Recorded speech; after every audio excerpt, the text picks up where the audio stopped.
최근에 우리 어머니 권사님께서 공원에서 이렇게 운동을 하시다가 이단 사이비 종교를 만나셨대요. 어머니한테 막 이제 그 자기들의 교리를 막 전했다고 하는데, 우리 권사님이 어떤 분이에요, 그죠? 우리 권사님께서 완벽한 그런 성경적 논리로 그 사람을 꼼짝 못하게 해놓으셨다고 합니다. 어느 교회 교인이신지, 다임 목사님이 누구시죠?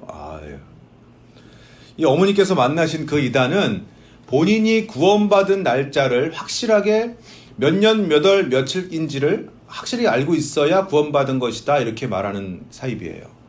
그리고 한 번 구원을 받고 죄가 해결된 사람은 더 이상 죄에 대해서는 간섭을 받지 않기 때문에 평생 다시 회개할 필요가 없다, 이렇게도 얘기합니다. 성령의 도움으로 죄가 이미 다 해결됐기 때문에 어떻게 또 죄를 지을 수 있느냐는 거죠. 여러분, 이 주장이 옳습니까? 맞습니까? 예수님께서 오늘 기도를 가르쳐 주시면서 분명히 회개 기도를 해라 라고 말씀하세요. 오늘 본문 6장 12절 말씀, 우리가 우리에게 죄 지은 자를 사하여 준 것 같이 우리 죄를 사하여 주시옵고. 자, 예수님께서 지금 이 기도에서 우리 죄를 사하여 주시옵고 이렇게 말씀하셨는데, 여기 죄라는 말이요, 복수로 돼 있어요. 죄들 이렇게 돼 있어요. 그러니까 만약 그 이단이 말하는 것처럼 우리가 구원받을 때 우리의 모든 죄가 한 번에 그냥 해결되는 것이라면 예수님께서 여기서 그냥 죄하고 단수로 사용하셨을 거예요. 죄라는 것 자체가 그냥 우리에게 사라지는 거니까요. 그러나 예수님은 지금 죄들이라는 복수를 사용하고 계세요. 예수님께서 여기서 말씀하시는 죄는 이미 구원받은 사람들이 하루하루 그냥 살아가면서 짓는 여러 가지 죄들을 말하는 겁니다. 지금 이 기도를 가르쳐 주시는 이 말씀이 이미 구원받고 예수님을 따르고 있는 제자들에게 가르쳐 주신 기도라는 거, 그것만 봐도 우리가 알 수 있죠. 분명히 이미 구원을 받은 그리스도인일지라도 살아가면서 죄를 짓습니다. 살면서 죄를 한 개도 짓지 않는 사람은 없어요. 그렇기 때문에 이단들의 주장처럼 처음 구원받을 때 외에는 회개할 필요가 없다라는 이것은 잘못된 교리죠. 요한복음 13장에서 예수님께서 제자들의 발을 씻겨주세요.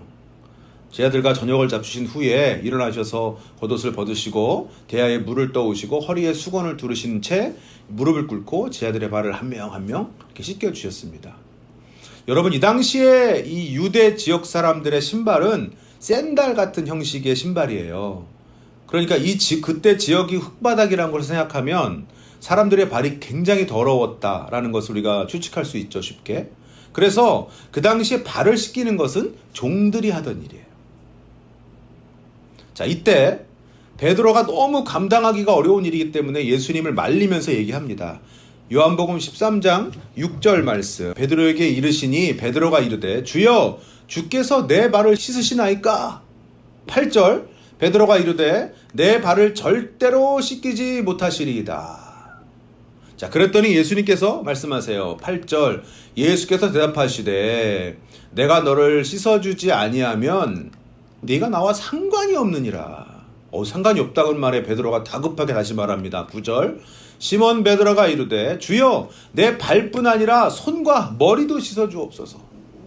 가끔 황당한 일도 좀 저지르고 사고도 많이 치는 베드로이긴 합니다만 정말 예수님 사랑했던 건 맞는 것 같아요. 예수님께서 내가 네 발을 씻겨주지 않으면 너와 나는 상관이 없다, 상관이 없는 사람이다, 이렇게 말씀하셨더니요, 베드로가 예수님하고 상관이 없어진다는 그 말에 화들짝 놀라서 아유 주님, 아닙니다. 그러면 발 한번 씻겨주시는 거 말고 손도 씻겨주시고 머리도 씻겨주세요. 베드로가 정말 예수님 사랑하는 것 같죠. 그런데 그 다음 예수님의 말씀이 아주 깊은 의미를 담고 있어요. 13장 10절 말씀 함께 읽어볼게요. 예수께서 이르시되 이미 목욕한 자는 발밖에 씻을 필요가 없느니라 온몸이 깨끗하니라. 예수님께서 조금 전에 베드로가 이렇게 목욕하고 온 걸 좀 보신 걸까요? 예수님께서는 지금 발 씻음을 통해서 제자들에게 회개에 대해서 말씀하시고 계신 거예요. 여기서 목욕은 그럼 뭘 의미할까요? 그렇죠. 구원을 의미합니다. 이미 몸 전체를 씻은 그런 목욕을 한 사람, 즉 이미 구원받은 사람은 발만 씻으면 된다. 매일매일 범하는 그 죄에 대한 회개만 하면 된다. 이런 말씀이에요. 이런 가르침이에요. 여러분, 구원받은 사람에게도 회개가 반드시 필요합니다. 매일 발을 씻어야 합니다. 일용할 양식이 필요하듯이 일용할 회개도 있어야 돼요. 수학자이자 신학자인 파스칼이 이렇게 말했습니다. 인간은 크게 두 가지로 구별할 수 있다. 하나는 죄를 범하고도 죄를 범하지 않았다고 생각하는 사람이며, 또 하나는 죄를 범한 후 자신의 죄를 깨닫는 사람이다. 전자는 희망 없는 죄인이라고 하며 후자는 희망이 있는 죄인이라고 한다. 그렇습니다. 우리는 희망이 있는 죄인들이에요. 그렇기 때문에 우리는 매일매일 하나님의 용서와 자비를 구해야 합니다. 그런데 여러분, 좀 이상하지 않습니까?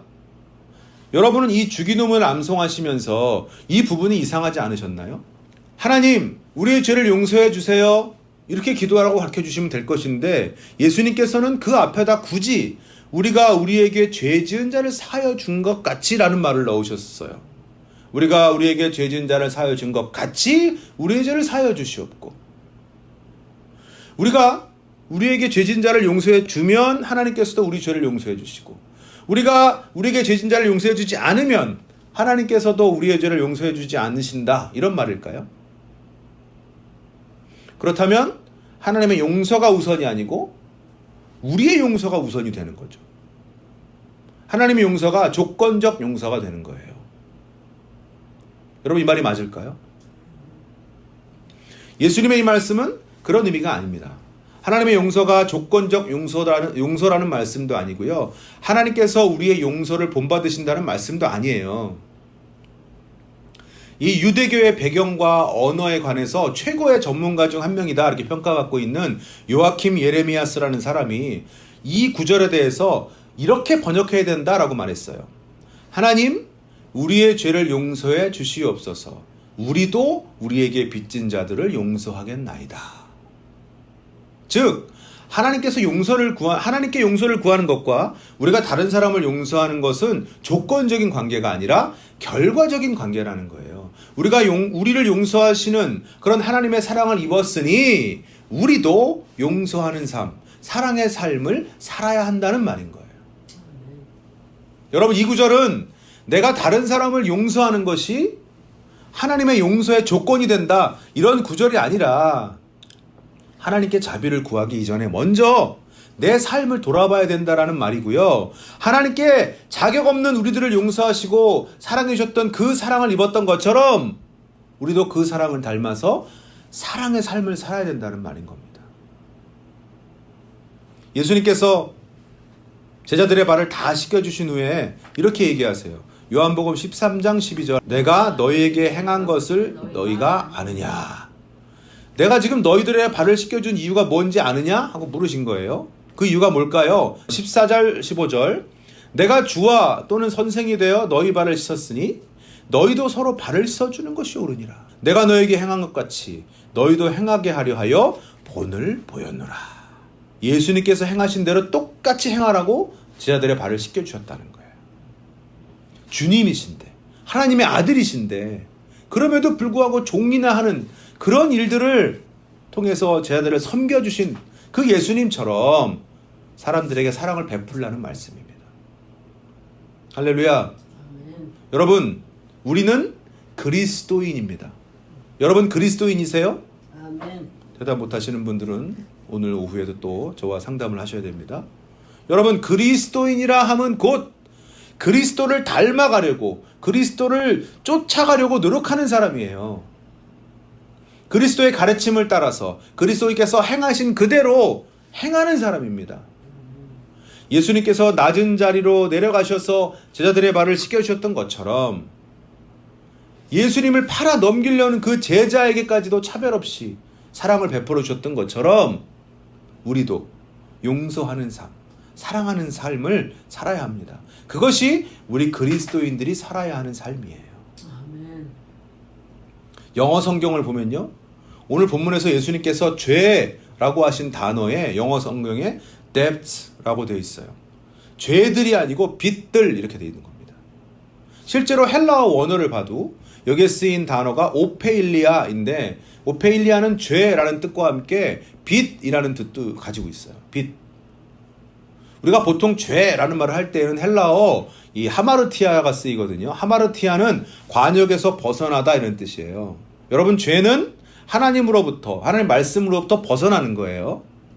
그런데 여기서 예수님은 하마르티아가 아니라 죄 또는 빚이란 뜻을 동시에 가진 오페일리아를 사용하셨다는 거예요. 여러분, 죄는 빚진 것과 같습니다. 우리가 죄를 짓는 것은요, 하나님께 빚진 것을 갚지 않는 겁니다. 우리가 구원받고 하나님께서 우리의 죄를 다 탕감해 주셨는데, 사랑을 베풀어 주셨는데 우리가 살면서 죄를 지으면 하나님께 진 그 사랑의 빚, 그 은혜의 빚을 우리가 잊어버리고 갚지 않는 것 같은 거예요. 여러분, 그러면 우리가 그 빚을 어떻게 갚아야 할까요? 하나님의 사랑의 빚을 어떻게 갚아야 합니까? 예수님께서 지금 그 방법으로 말씀하시는 것이 바로 우리에게 죄를 지은 사람을 용서하라는 거예요. 우리가 가끔 착각하는 게 있어요.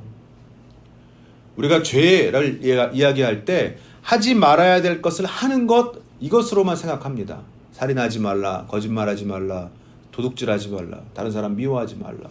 이렇게 하지 말라는 것, 여러분, 이건 당연히 죄입니다. 그러나 우리가 분명히 알아야 할 것은 해야 할 것을 하지 않는 것도 죄라는 사실이에요. 야고보서 4장 17절. 그러므로 사람이 선을 행할 줄 알고도 행하지 아니하면 죄니라. 우리가 다른 사람 용서하지 않는 것, 다른 사람 사랑하지 않는 것, 여러분, 죄입니다. 하나님께 우리가 우리 죄를 용서해달라고 기도하면서 여전히 다른 사람을 용서하려고 하지 않는다면 우리는 아이러니에 빠지게 돼요. 왜냐하면 다른 사람 용서하지 않는 것은 죄인데 내가 그 죄를 여전히 계속 가지고 있으려고 하면서 하나님께 죄를 용서해달라고 구하는 게 되는 거잖아요. 그 죄만 빼고 뭐 다른 죄만 용서해달라는 말인가요? 용서를 구하는 우리는 반드시 그 받은 용서와 사랑을 또 다른 사람에게도 베푸는 사람이 되도록 노력해야 돼요. 예수님께서 마태복음 18장에서 10,000달란트 빚진 자 비유를 들려주시죠. 아주 유명한 비유잖아요. 한 왕이 자신에게 10,000달란트를 빚진 종의 빚을 완전히 그냥 탕감해줬어요. 아무 조건 없이. 그런데 이 종은 자신에게 100데나리온 빚진 친구를 용서하지 않고 가둬버렸어요. 이 일이 왕에게 알려지자 왕이 노발대발 화가 나서 그 종을 다시 불러들여서 탕감해줬던 빚을 되살려내고 그 빚을 갚을 때까지 종을 가둬두라고 명령을 내렸어요. 한 달란트는 6,000데나리온인데요. 1데나리온이 그 당시 노동자의 하루 품삯이에요. 그러면 6,000데나리온, 한 달란트는 한 사람이 6,000일, 16년 이상을 일하고 받은 품삯을 하나도 쓰지 않고 모은 돈이 한 달란트예요. 어마어마한 돈이죠? 그런데 이 종이 왕에게 빚진 돈이 몇 달란트예요? 10,000달란트예요. 그러면 10,000달란트는 6천만 데나리온. 한 사람이 무려 16만 년을 일해야 벌 수 있는 돈이에요. 16만 년. 이 종은 정말 천문학적인 금액의 이 돈을 왕에게 빚지고 있었던 거예요. 근데 왕은 이런 어마어마한 금액의 빚을 그냥 탕감해 준 겁니다. 아무 조건 없이, 이유도 없이. 반면 이 종이 친구에게 빌려줬던 돈 100데나리온은 노동자가 100일 동안 일하고 받은 품삯이에요. 물론 뭐 작은 금액은 아니지만 바로 조금 전에 이 종이 탕감받았던 10,000달란트에 비하면 100데나리온, 정말 작은, 비교조차 불가능할 정도로 작은 금액입니다. 친구가 종에게 빌린 돈 100데나리온은 종이 왕에게 빌렸던 10,000달란트의 60만 분의 1에 해당하는 돈이에요. 아니, 무려 10,000달란트의 빚을 아무 조건 없이 탕감받은 그런 종이기 때문에 60만 분에 해당하는, 60만 분의 1에 해당하는 자기 친구의 빚 때문에 친구를 옥에 가둔 것은 당연히 용서받지 못한 행동이죠. 그런데 왕은 왕은 그러면 이 사실에 왜 화를 냈을까요? 백데나리온 빚진 종의 친구가 뭐 왕의 친척이 되는 것도 아닌데 어차피 그 종의 빚은 자기가 탕감해 줬잖아요. 그 종이 자기 친구의 빚을 탕감해 주든지 말든지 이거는 왕하고는 상관이 없어요. 왕과 종의 빚 관계와는 전혀 상관이 없는 거예요. 그런데도 왕은 마치 자기에게 죄를 지은 것처럼 다시 종을 불려들여서 그를 벌했어요. 왜 그랬을까요? 배은망덕. 예수님께서 이 비유를 제자들에게 말씀해 주신 것은 베드로가 했던 질문에 대답해 주시기 위해서예요. 베드로의 질문이 무엇이었느냐? 마태복음 18장 21절. 그때 베드로가 나와 이르되 주여 형제가 내게 죄를 범하면 몇 번이나 용서하여 주리이까? 7번까지 하오리이까? 예수님께서 대답하셨어요. 22절. 예수께서 이르시되 내게 이르노니 7번뿐 아니라 7번을 70번까지라도 할지니라. 베드로는 지금 예수님 제가 몇 번 용서하면 될까요? 7번 정도 하면 되겠죠? 예수님이 칭찬해 주실 줄 알았을 거예요. 근데 예수님은 7번씩 70번이라도 용서해 주라는 겁니다. 이거는 뭐 77에 49, 490번 용서해 주시라는 말씀이 아니에요. 491번째부터는 용서해 주지 않아도 된다는 말씀이 아니에요.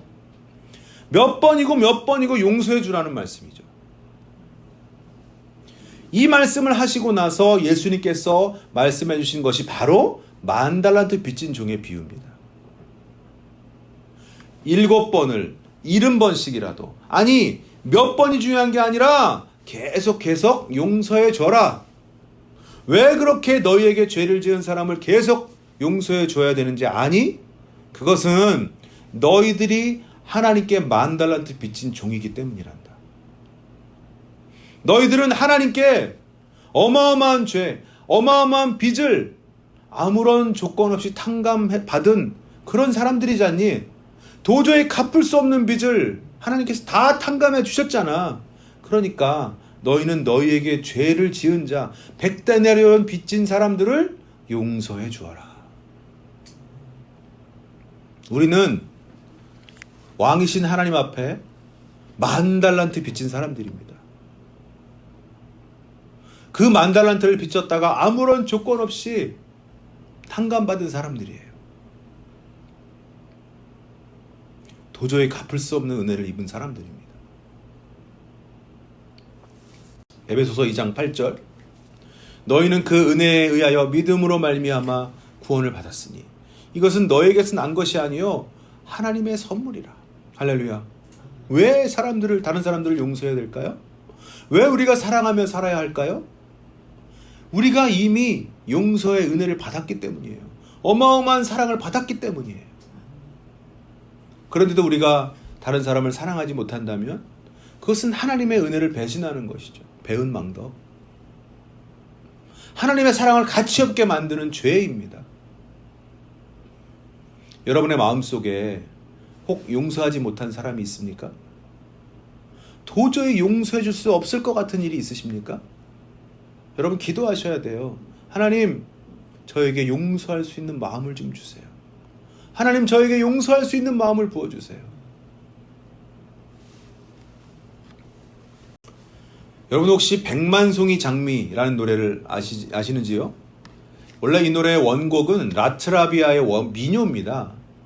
근데 그 노래에 이 러시아어로 가사를 붙인 것이 세계적으로 이제 많이 알려지게 됐고 여러 나라들에서 각자 자기 나라 언어로 개사해서 많이들 불려졌어요.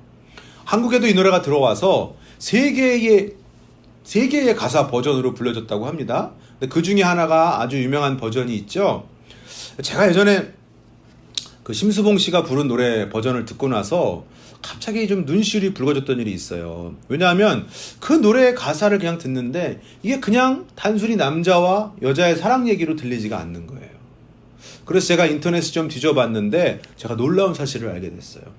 이 노래를 부른 심수봉 씨는 원래 불교 신자였다고 합니다. 근데 어느 날부터인가 자기가 왜 태어났는가 이거에 대해서 알고 싶어서 불교에 심취했다가 점점 높은 경지까지 갔대요. 그러다가 어느 누군가의 말을 듣고 교회를 다니기 시작했는데 다시 그때부터 심수봉 씨는 하나님을 만나고 하나님만 따르는 사람이 됐대요. 그래서 그 기쁨과 그 감사를 노래 가사로 만들어서 이 노래 백만송이 장미에 붙였다고 합니다. 제가 이걸 알고 무릎을 탁 쳤어요. 그러면 그렇지. 이 가사는 단순한 사랑 노래가 아니었어. 그냥 나올 수 있는 가사가 아니야. 여러분, 가사를 잠시 좀 볼까요? 제가 이번에 이 설교 준비하면서 이 가사를 다시 읽어보는데 또 눈물이 나더라고요. 2절 가사 한번 보세요. 진실한 사랑은 뭔가 괴로운 눈물 흘렸네. 헤어져 간 사람 많았던 너무나 슬픈 세상이었기에 수많은 세월 흐른 뒤 자기의 생명까지 모두 다 준 빛처럼 호련히 나타난 그런 사랑 나를 안았네. 이게 누굴 생각나게 하죠? 예수님이에요. 3절 보세요. 그대와 나 함께라면 더욱더 많은 꽃을 피우고 하나가 된 우리는 영원한 저 별로 돌아가리라. 여기 그대가 누굴까요? 그렇죠? 예수님께서 다시 오실 그날을 생각하게 하는 가사예요. 1절을 보세요.